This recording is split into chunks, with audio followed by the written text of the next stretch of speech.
ಸ್ನೇಹಿತರೆ, ಈ ವಿಡಿಯೋದಲ್ಲಿ ನಾವು ವಿಡಿಯೋ ಬಂದು ಲೆಸನ್ ನಂಬರ್ 11 ಆ್ಯಕ್ಚುಲಿ ಇದು ಸ್ಪೋಕನ್ ಇಂಗ್ಲೀಷಲ್ಲಿ ಲೆಸನ್ 1, ಲೆಸನ್ 2, ಲೆಸನ್ 3 ಅಂತ ನಾನು ಮಾಡ್ತಾ ಇದ್ದೆ. ಬಟ್ ಎಲ್ಲೂ ಮಧ್ಯದಲ್ಲಿ ಲೆಸನ್ ಅನ್ನೋದನ್ನು ನಾನು ಬರಿದೇ ಹೋದೆ ಅಥವಾ ಲೆಸನ್ ಅನ್ನೋದನ್ನು ಕನ್ಸಿಡರ್ ಮಾಡಲಿಲ್ಲ. ಕೆಲವಷ್ಟು ವೀಡಿಯೋಸ್ ಹಾಕ್ತಾಯಿದ್ದೆ, ಎಲ್ಲವೂ ಸ್ಪೋಕನ್ ಇಂಗ್ಲೀಷಿಗೆ ಸಂಬಂಧಪಟ್ಟದ್ದೇ. ಅದೇ ಆರ್ಡ್ರಲ್ಲಿ ನಾನು ಹಾಕಲಿಕ್ಕೆ ನನಗೆ ಸಮಯ ಸಿಗಲಿಲ್ಲ. ಹಾಗಾಗಿ ಕೆಲವು ಲೆಸನ್ನ ನಾನು ಬಿಟ್ಟಿದ್ದೀನಿ. ಕೆಲವು ಲೆಸನ್ ಅಂತ ನಾನು ತೊಗೊಂಡಿಲ್ಲ. ಆದರೆ ತುಂಬ ವೀಡಿಯೋಸ್ ಮಾಡಿದ್ದೀನಿ, ಆದರೆ ಲೆಸನ್ ಅಂತ ಪರ್ಟಿಕ್ಯುಲರ್ ಆಗಿ ನಾನು ತೊಗೊಂಡಿಲ್ಲ. ಈಗ ನೀವು ಲಾಸ್ಟ್ 8ನೇ ಲೆಸನ್ ಬಂದು ಏನು ಅನ್ನೋದನ್ನು ನೀವು ಲಿಂಕ್ ಬಂದು ನಿಮಗೆ ಡಿಸ್ಕ್ರಿಪ್ಷನಲ್ಲಿ ಸಿಗುತ್ತೆ, ಅಲ್ಲಿ ಹೋಗಿ ನೋಡಿ. 8ನೇ ಲೆಸನ್ ಆದಮೇಲೆ 9ನೇ ಲೆಸನ್ ಇದೆ, 10ನೇ ಲೆಸನ್ ಇದೆ. ಓಕೆ, ಸೊ 8ರವರೆಗೆ ನಾನು ಕಂಟಿನ್ಯೂಸ್ ಮಾಡಿದೆ. 9, 10 ಮಾಡಿದ್ದೀನಿ. ಈಗ 11ನೇ ಲೆಸನ್ ಅಂತ ನಾವು ಟೆನ್ಸಸ್ಸನ್ನು ಕನ್ಸಿಡರ್ ಮಾಡೋಣ. ಟೆನ್ಸಸ್ಸನ್ನು ನಾನು ಈಗಾಗಲೇ ಒಂದು 3-4 ಟೆನ್ಸ್ ಮಾಡಿದ್ದೀನಿ, ಅದರಲ್ಲಿ ನಾನು ಲೆಸನ್ ಅಂತ ಹಾಕಿಲ್ಲ. ಸೊ ಟೆನ್ಸಸ್ ಇನ್ಮೇಲೆ ನಾವು 11ನೇ ವಿಡಿಯೋ 11ನೇ ಲೆಸನ್ ಅಂತ ಕನ್ಸಿಡರ್ ಮಾಡೋಣ. ಅದಾದಮೇಲೆ ಟೆನ್ಸ್ ಆದಮೇಲೆ ಮುಂದೆ ಬರುವಂಥದ್ದು 12, 13 ಅಂತ ನಾನು ಕನ್ಸಿಡರ್ ಮಾಡಿ ಅದೊಂದು ಆರ್ಡ್ರಲ್ಲಿ ನಿಮಗೆ ಎಲ್ಲ ಲೆಸನ್ಸನ್ನು ಒಂದು ಆರ್ಡ್ರಲ್ಲಿ ಮಾಡಿ ಪ್ಲೇಲಿಸ್ಟ್ ಮಾಡಿ ನಾನು ಪ್ಲೇಲಿಸ್ಟಲ್ಲಿ ಹಾಕ್ತೀನಿ. ಸೊ ನೀವು ಫಸ್ಟಿಂದ ಕಂಟಿನ್ಯೂಸ್ ಆಗಿ ನೋಡ್ತಾ ಹೋಗೋದು ನಿಮ್ಗೆ ಅನುಕೂಲ ಆಗುತ್ತೆ. ತುಂಬ ಜನ ನನಗೆ ರಿಕ್ವೆಸ್ಟ್ ಮಾಡಿದ್ದೀರಾ. ಓಕೆ, ಸೊ ಈ ವಿಡಿಯೋದಲ್ಲಿ ನಾವೇನು ಮಾಡ್ತೀವಿ ಅಂತ ಹೇಳಿದ್ರೆ ಫಾಸ್ಟ್ ಸಿಂಪಲ್ 0 to ಫಾಸ್ಟ್ ಸಿಂಪಲಲ್ಲಿ ಇದು 2ನೇ ವಿಡಿಯೋ. ಇದರಲ್ಲಿ ನಾವು ಏನು ಮಾಡ್ತೀವಿ ಅಂತ ಹೇಳಿದ್ರೆ past simple basic video, first introduction video. Past ಸಿಂಪಲ್ಗೆ ಫಾಸ್ಟ್ ಸಿಂಪಲ್ ಅಂದರೆ ಭೂತಕಾಲ, ಸಿಂಪಲ್ ಭೂತಕಾಲದಲ್ಲಿ ಯಾವ ಥರ ಫಾರ್ಮ್ ಮಾಡಬೇಕು ಅನ್ನೋದು ನಾನು ಒಂದು ವಿಡಿಯೋ ಇದಕ್ಕೆ ಮುಂಚೆ ನಾನು ಒಂದು ನಂಬರ್ 1 ವಿಡಿಯೋ ಮಾಡಿದ್ದೀನಿ. ಅದನ್ನು ನೀವು ಲಿಂಕ್ ಬಂದು ನಿಮಗೆ ಡಿಸ್ಕ್ರಿಪ್ಷನಲ್ಲಿ ಸಿಗುತ್ತೆ, ಅಲ್ಲಿ ಹೋಗಿ ನೀವು ಫಸ್ಟ್ ಅದನ್ನು ನೋಡಿ. ಅದಾದ ನಂತರ ಇದನ್ನು ನೋಡಿದ್ರೆ ಅಥವಾ ಇಲ್ಲಿಂದಲೇ ನೋಡಿದರೆ ನಿಮ್ಗೆ ಅರ್ಥ ಆಗುತ್ತೆ. ಇದನ್ನು ನೋಡಿದ ಮೇಲೆ ಅದನ್ನು ನೋಡಲೇಬೇಕು. ಓಕೆ, ಸೊ ಇದರಲ್ಲಿ ಏನು ಡಿಸ್ಕಸ್ ಮಾಡ್ತೀವಿ ಅಂತ ಹೇಳಿದ್ರೆ ಸ್ವಲ್ಪ ಡೀಟೇಲ್ ಆಗಿ ನೆಕ್ಸ್ಟ್ ಹಂತ, ಫಾಸ್ಟ್ ಸಿಂಪಲ್ ನೆಕ್ಸ್ಟ್ ಹಂತ ಏನು ಅನ್ನೋದನ್ನು ಈ ವಿಡಿಯೋ ಮೇಲೆ. ನಮಸ್ಕಾರ ಸ್ನೇಹಿತರೆ, ನಾನು ನಿಮ್ಮ ಮಿತ್ರ ಅನಿಲ್ಕುಮಾರ್. ಬನ್ನಿ ಇಂಗ್ಲೀಷ್ ಕಲಿಯೋಣ ಚಾನಲ್ಗೆ ಮತ್ತೊಮ್ಮೆ ಸ್ವಾಗತ. ಸ್ನೇಹಿತರೆ, ನೀವು ಈ ಚಾನಲ್ಗೆ ಹೊಸಬರಾಗಿದ್ದರೆ ದಯವಿಟ್ಟು ಚಾನಲ್ ಸಬ್ಸ್ಕ್ರೈಬ್ ಮಾಡಿ, ಪಕ್ಕದಲ್ಲಿರೋ ಬೆಲ್ ಐಕಾನ್ ಕ್ಲಿಕ್ ಮಾಡಿ. ನಾವು ಹಾಕುವ ಎಲ್ಲ ವಿಡಿಯೋಗಳು ನಿಮಗೆ ನೋಟಿಫಿಕೇಶನ್ ಮುಖಾಂತರ ನಿಮ್ಮ ಸೆಲ್ ಫೋನಿಗೆ ಬರುತ್ತದೆ. ಜಸ್ಟ್ ಒಂದು ಕ್ಲಿಕ್ ಮಾಡಿ, ನಾನಲ್ಲಿರ್ತೀನಿ ನಿಮಗೆ ಟೀಚ್ ಮಾಡಲಿಕ್ಕೆ. ಆಲ್ರೈಟ್, ಓಕೆ, ಈ ವಿಡಿಯೋನ ಕೊನೆ ತನಕ ನೋಡಿ ಆ್ಯಂಡ್ ಶೇರ್ ಮಾಡಿ ಮತ್ತು ಕಮೆಂಟ್ ಸೆಕ್ಷನಲ್ಲಿ ಕಮೆಂಟ್ ಮಾಡಿ. ನಿಮಗೆ ಏನಾದರೂ ಸಂದೇಹ ಇದ್ದರೆ ಕಮೆಂಟ್ ಮಾಡಿ. ಓಕೆ, ಹಾಗಾದರೆ ಸ್ನೇಹಿತರೆ, without wasting any time, let's get started.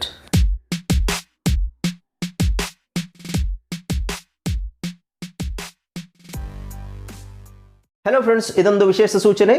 ನಮ್ಮಲ್ಲಿ ಇದೀಗ ಆನ್ಲೈನ್ ಇಂಗ್ಲೀಷ್ ಕೋರ್ಸ್ನ ಹೊಸ ಬ್ಯಾಚ್ ಶುರುವಾಗಿದೆ. ನೀವು ಎಲ್ಲೂ ಹೊರಗಡೆ ಹೋಗಿ ಇಂಗ್ಲೀಷ್ ಕಲಿಯುವ ಅವಶ್ಯಕತೆ ಇಲ್ಲ. ಮನೆಯಲ್ಲಿ ಆರಾಮಾಗಿ ಕೂತ್ಕೊಂಡು ಯಾವುದೇ ಮುಜುಗರವಿಲ್ಲದೆ, ಏನೂ ಟೆನ್ಷನ್ ಇಲ್ಲದೆ ನೀವು ಆರಾಮಾಗಿ ಇಂಗ್ಲೀಷನ್ನು ಕಲಿಬೋದು. ಓದಲಿಕ್ಕೆ, ಬರೀಲಿಕ್ಕೆ ಮತ್ತು ಮಾತಾಡಲಿಕ್ಕೆ ಕಲಿಬೋದು. ನಿಮಗೆ ಇಂಗ್ಲೀಷಲ್ಲಿ ಏನೂ ಗೊತ್ತಿಲ್ಲ ಅಂತ ಇಟ್ಕೊಳ್ಳಿ, ABCD ಸಹ ನಿಮಗೆ ಓದಕ್ಕೆ ಬರಲ್ಲ.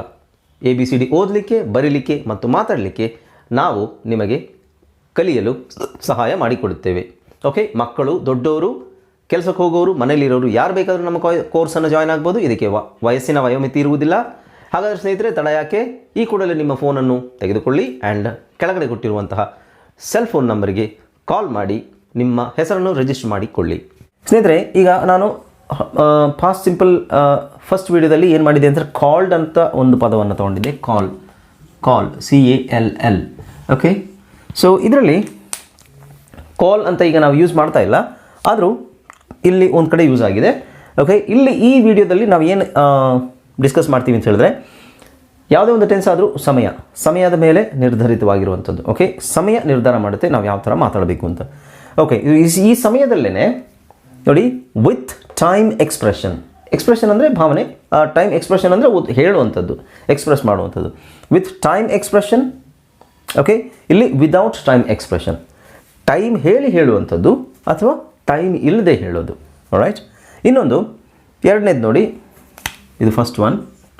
ಎರಡನೇದು ರೀಸೆಂಟ್ ಪಾಸ್ಟ್ ಅಂದರೆ ಇತ್ತೀಚೆಗೆ ಆಗಿರುವಂತಹ ವಿಷಯಗಳು. ಇತ್ತೀಚೆಗೆ ಅಂದರೆ 1 hour ಆಗಿರ್ಬೋದು, ಅಥವಾ 10 ನಿಮಿಷ ಆಗಿರ್ಬೋದು, 1 ದಿನ ಆಗಿರ್ಬೋದು, 2 ದಿನ ಆಗಿರ್ಬೋದು. ಇತ್ತೀಚೆಗೆ, ತುಂಬ ಹಿಂದೆ ಹೋದರೆ ಸ್ವಲ್ಪ ಹಿಂದೆ ಅಂತ ಆಗುತ್ತದು. Okay, recent past. ರೀಸೆಂಟ್ ಅಂದರೆ ಇತ್ತೀಚೆಗೆ,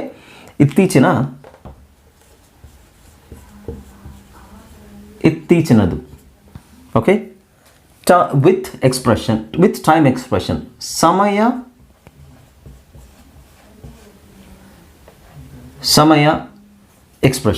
ಎಕ್ಸ್ಪ್ರೆಷನ್. ಓಕೆ, ಇದು ಇತ್ತೀಚಿನ ಪಾಸ್ಟ್ ಅಂತ ಹೇಳಿದ್ರೆ ಸದ್ಯದಲ್ಲೇ ಆಗಿರುವಂಥದ್ದು. ಡಿಸ್ಟೆಂಟ್ ಪಾಸ್ಟ್ ಅಂದರೆ ಸ್ವಲ್ಪ ದೂರದ ಸ್ವಲ್ಪ ದೂರದ ಕಾಲ, ಭೂತಕಾಲ. ಸ್ವಲ್ಪ ದೂರದ ಕಾಲ, ಇತ್ತೀಚಿನದು. ಓಕೆ, ಸ್ವಲ್ಪ ಇದು ಡಿಸ್ಟೆಂಟ್ ಅಂದರೆ ಸ್ವಲ್ಪ ದೂರ ಇರುವಂಥದ್ದು. ಇನ್ನು ನೋಡಿ, ಒನ್ ಆ್ಯಕ್ಷನ್, ಒಂದೇ ಆ್ಯಕ್ಷನ್, ಒಂದೇ ಕ್ರಿಯೆ. ಆ್ಯಕ್ಷನ್ ಅಂದರೆ ಕ್ರಿಯೆ, ಒನ್ ಆ್ಯಕ್ಷನ್ ಅಂದರೆ ಒಂದು ಕ್ರಿಯೆ, ಒಂದೇ ಕ್ರಿಯೆ. ಆಮೇಲೆ ಮೆನಿ ಆ್ಯಕ್ಷನ್ಸ್, ತುಂಬ ಕ್ರಿಯೆಗಳು. ಇದು ನಿಮಗೆ ಈಗ ಅರ್ಥ ಆಗ್ತಾ ಇಲ್ಲ ಹೇಳ್ತಾ ಇರೋದು, ನಾನು ಎಕ್ಸಾಂಪಲ್ ಹೇಳ್ತೀನಿ. ಕ್ರಿಯೆಗಳು. ಓಕೆ, ಇಲ್ಲಿ ನೋಡಿ ಏನಿದು, ವಿತ್ ಟೈಮ್ ಎಕ್ಸ್ಪ್ರೆಷನ್, ಸಮಯನ ಹೇಳಿ ನಾವು ವಿಷಯನ ಹೇಳೋದು, ಸಮಯನ ಹೇಳಿ ವಿಷಯ ಹೇಳೋದು. ತಾರಾ called last month. Tara called, ತಾರಾ ಅನ್ನೋದು ವ್ಯಕ್ತಿಯ ಹೆಸರು. ತಾರಾ ಕಾಲ್ಡ್ ಕರೆದಳು. ಕಾಲ್ಡ್ ಅಂದರೆ ಕರೆದು. ತಾರಾ ಕರೆದಳು ಯಾವಾಗ? Last month. ಈ ಲಾಸ್ಟ್ ಮಂತ್ ಅನ್ನೋದೇನು? ಸಮಯ. Last month. Tara called last month. Tara ಹೋದ ತಿಂಗಳು, ಲಾಸ್ಟ್ ಮಂತ್ ಅಂದರೆ ಹೋದ ತಿಂಗಳು. ಲಾಸ್ಟ್ ಅಂದರೆ ಕೊನೆಯ ಅಂತಲ್ಲ, ಲಾಸ್ಟ್ ಅಂದರೆ ಹೋದ ತಿಂಗಳು. ಇಲ್ಲಿ ಹೋದ ತಿಂಗಳು. ಸೊ ತಾರಾ ಹೋದ ತಿಂಗಳು ಕಾಲ್ ಮಾಡಿದಳು. ಇಲ್ಲೇನಿದೆ? ಸಮಯ ಇದೆ. ಲಾಸ್ಟ್ ಮಂತ್ ಅನ್ನೋದು ಸಮಯ. ಓಕೆ, ಸೊ ತಾರಾ ಕಾಲ್ಡ್ ಲಾಸ್ಟ್ ಮಂತ್. ತಾರಾ ಹೋದ ತಿಂಗಳು ನನ್ನನ್ನು ಕರೆದಳು ಅಥವಾ ಕರೆದಳು ಒಟ್ಟು. ಓಕೆ, ವಿತ್ ಎಕ್ಸ್ಪ್ರೆಷನ್, ಸಮಯದ ಜೊತೆಗೆ ಹೇಳುವಂಥದ್ದು. ಲಾಸ್ಟ್ ಮಂತ್ ಸಮಯ. ಇನ್ನು without time expression. Without time ಅಂದರೆ ಐ ಪ್ಲೇಡ್ ಕ್ರಿಕೆಟ್. ನಾನು ಕ್ರಿಕೆಟ್ ಆಡಿದೆ. ಯಾವಾಗ ಅನ್ನೋದು ನಿಶ್ಚಿತ ಇಲ್ಲ. ಸೊ ನಾನು ಕ್ರಿಕೆಟ್ ಆಡಿದೆ. ಸೊ ಅದರ ಅವಶ್ಯಕತೆ ಇಲ್ಲದೆ ಇದ್ದಾಗ ನಮಗೆ ಅದನ್ನು ಹೇಳೋ ಅವಶ್ಯಕತೆ ಇರಲ್ಲ. I played cricket, I played football, ಅಥವಾ I read a book, I wrote a letter. Okay, I ate an apple, I drank milk. So ಈ ಥರ ಇದರಲ್ಲಿ ಸಮಯ ಇಲ್ಲ. ಇಲ್ಲಿ ತಾರಾನ ಬಗ್ಗೆ ಇನ್ನೊಂದು ಹೇಳೋದಾದರೆ ಸಮಯದ ಎಕ್ಸ್ಪ್ರೆಷನಲ್ಲಿ, Tara ate an apple in the morning ಅನ್ನೋದು ಇಲ್ಲಿ ಸಮಯ. ಇಲ್ಲಿ ಸಮಯದ ಮೆನ್ಷನ್ ಇಲ್ಲ. Okay, so without time expression. ಇದೆಲ್ಲ ನೋಡಿ ಪಾಸ್ಟ್ ಸಿಂಪಲಲ್ಲೇ ಬರುತ್ತೆ, ಕನ್ಫ್ಯೂಸ್ ಮಾಡ್ಕೋಬೇಡಿ. ಪಾಸ್ಟ್ ಸಿಂಪಲನ್ನೇ ಇವೆಲ್ಲ ಸನ್ನಿವೇಶಗಳು. ಪಾಸ್ಟ್ ಸಿಂಪಲ್ ಎಲ್ಲಿ ಬರುತ್ತೆ ಅನ್ನೋದು ಸನ್ನಿವೇಶಗಳು. ಆಲ್ರೈಟ್, ಈಗ ಮುಂದಿನದು ನೋಡೋಣ. ಎರಡನೇದು ರೀಸೆಂಟ್ ಪಾಸ್ಟ್. ರೀಸೆಂಟ್ ಪಾಸ್ಟ್ ಅಂದರೆ ಇತ್ತೀಚಿನದು. ನಾನು ಆಗಲೇ ಹೇಳಿದಂಗೆ ಇತ್ತೀಚಿನದು ಏನಾದಿರುತ್ತೆ? ಒಂದು 10 ನಿಮಿಷ ಮುಂಚೆ, 1 ಅವರ್ ಮುಂಚೆ, ಅಥವಾ ಇವತ್ತು ಬೆಳಗ್ಗೆ, ಅಥವಾ ನಿನ್ನೆ ಬೆಳಗ್ಗೆ, ಅಥವಾ ಮೊನ್ನೆ, 2 ದಿನ ಮುಂಚೆ, 3 ದಿನ ಮುಂಚೆ. ಇದು ಇತ್ತೀಚಿನದು ಅಲ್ವಾ? So he came yesterday. ಇಲ್ಲಿ ಕೇಮ್ ಅಂತ ಬಳಸಿದ್ದೀವಿ. ಇಲ್ಲಿ ಕಾಲ್ಡ್ ಇಡಿ. ಇಲ್ಲಿ ಕೇಮ್, ಇದು ಕಮ್ ಅನ್ನೋದರ ಫಾಸ್ಟ್ ಫಾರ್ಮ್. ನಾನು ಹೇಳಿದಲ್ಲ, ಕೆಲವುದಕ್ಕೆ ಇಡಿ ಬರುತ್ತೆ, ಕೆಲವುದಕ್ಕೆ ಇಡಿ ಬರಲ್ಲ, ಕೆಲವುದಕ್ಕೆ ಅದರ ರೂಪನೇ ಚೇಂಜ್ ಆಗುತ್ತೆ. ಅದು ಇರ್ರೆಗ್ಯುಲರ್ ಆ್ಯಂಡ್ ರೆಗ್ಯುಲರ್ ವರ್ಬ್ಸ್ ಅಂತ ನಾವು ನೆಕ್ಸ್ಟ್ ತಗೊಳ್ಳೋಣ. ಓಕೆ, ಇಲ್ಲಿ ನೋಡಿ, ಹೀ ಕೇಮ್ ಯೆಸ್ಟರ್ಡೇ. ಅವನು ನಿನ್ನೆ ಬಂದ. ಯಾವಾಗ ಬಂದ? ನಿನ್ನೆ ಬಂದ. ಇಲ್ಲಿ ಟೈಮ್ ಹೇಳ್ತಾ ಇದ್ದೀವಿ. ಟೈಮ್ ಯಾವುದು? Yesterday. Okay, so recent past ಅಂದರೆ ಯೆಸ್ಟರ್ಡೇ ಅನ್ನೋದು ನಿನ್ನೆ ಅಷ್ಟೇ. ಓಕೆ, ತುಂಬ ಹಿಂದೆ ಅಲ್ಲ, ಒಂದು ತಿಂಗಳ ಹಿಂದೆ, ಅಥವಾ 2 ವರ್ಷದಿಂದ, 1 ವರ್ಷದಿಂದ ಅಲ್ಲ. ಸೊ ಯೆಸ್ಟರ್ಡೇ ಅಂದರೆ ನಿನ್ನೆ. ಸೊ ರೀಸೆಂಟ್ ಪಾಸ್ಟ್ ಅಂದರೆ ಇತ್ತೀಚಿನದು. ಡಿಸ್ಟೆಂಟ್ ಪಾಸ್ಟ್ ಅಂದರೆ ಏನು?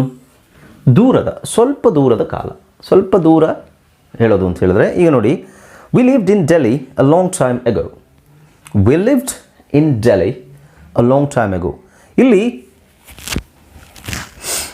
ಇಲ್ಲಿ ಯೆಸ್ಟರ್ಡೇ ಅನ್ನೋದು ಸಮಯ ಆದರೆ ಯಾವುದು? ರೀಸೆಂಟ್ ಸಮಯ ಆದರೆ ಲಾಂಗ್ ಟೈಮ್ ಎಗೋ ಅಂದರೆ ತುಂಬ ವರ್ಷಗಳ ಹಿಂದೆ, ಬಹಳ ವರ್ಷಗಳ ಹಿಂದೆ,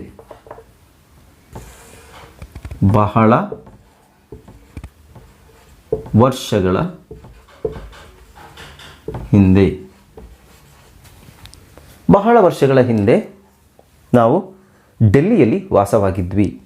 ಬಹಳ ವರ್ಷಗಳ ಹಿಂದೆ. ಅಲ್ಲೂ ನಾವು ಲಿವ್ಡ್ ಅಂತ ಬಳಸ್ತೀವಿ. ಇಡಿ ಲಿವ್ಡ್. ಇಲ್ಲಿ ಲಿವ್ಡ್ ಅಂತಲೇ ಬಳಸಬೇಕು. ಅದೇ ಪಾಸ್ಟ್ ಟೆನ್ಸ್. ಇಲ್ಲಿ we live in Delhi a long time ago ಅಂತ ಹೇಳೋಕ್ಕಾಗತ್ತಾ? We were living in Delhi ಅಂತ ಹೇಳಿದ್ರೆ ಆಗಲ್ಲ. ರೈಟ್, ಅಲ್ಲಿ ಲಿವ್ಡ್ ಅಂತಲೇ ಹೇಳಬೇಕು. ಎಸ್, ನೆಕ್ಸ್ಟ್ ನೋಡೋಣ. ಒಂದು ಆ್ಯಕ್ಷನ್ ಯಾವುದು? I talked to my teacher.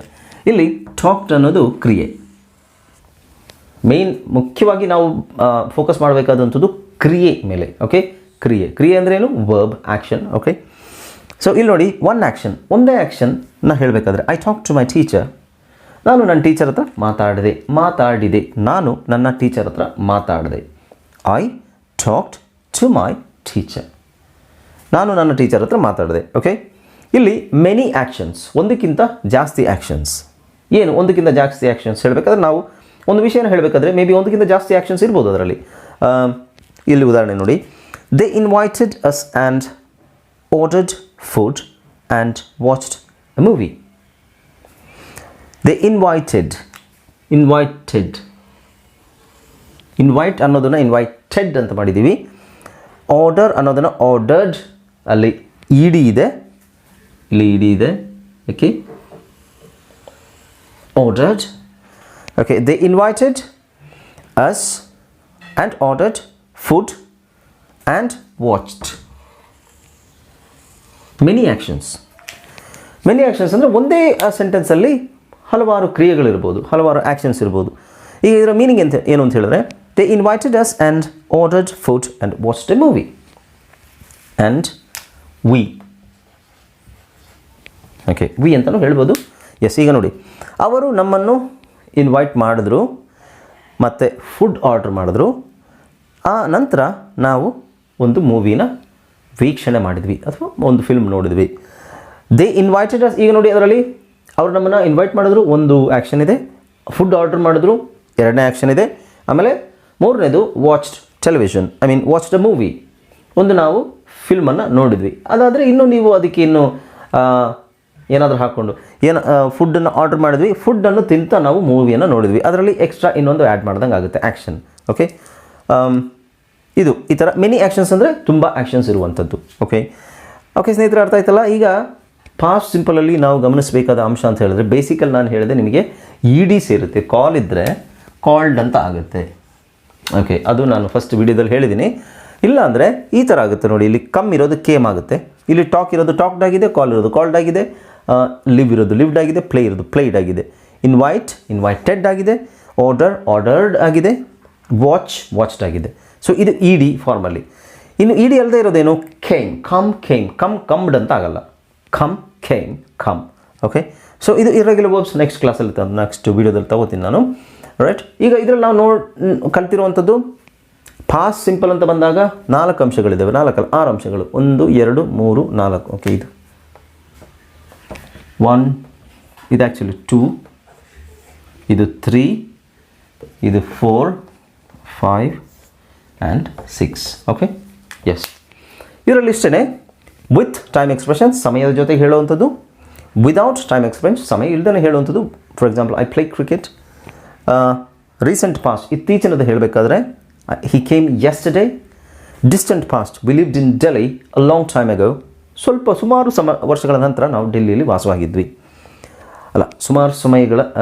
ಸುಮಾರು ವರ್ಷಗಳ ಹಿಂದೆ, ಲಾಂಗ್ ಟೈಮ್ ago, ವರ್ಷ ಅಂತಲ್ಲ, ಸುಮಾರು ಸಮಯದ ಹಿಂದೆ ನಾವು ಡೆಲ್ಲಿಯಲ್ಲಿ ವಾಸವಾಗಿದ್ವಿ.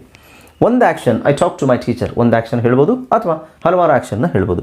ಮೆನಿ ಆ್ಯಕ್ಷನ್ಸ್, ತುಂಬ ಹಲವಾರು ಆ್ಯಕ್ಷನ್ಸನ್ನು ಹೇಳ್ಬೋದು.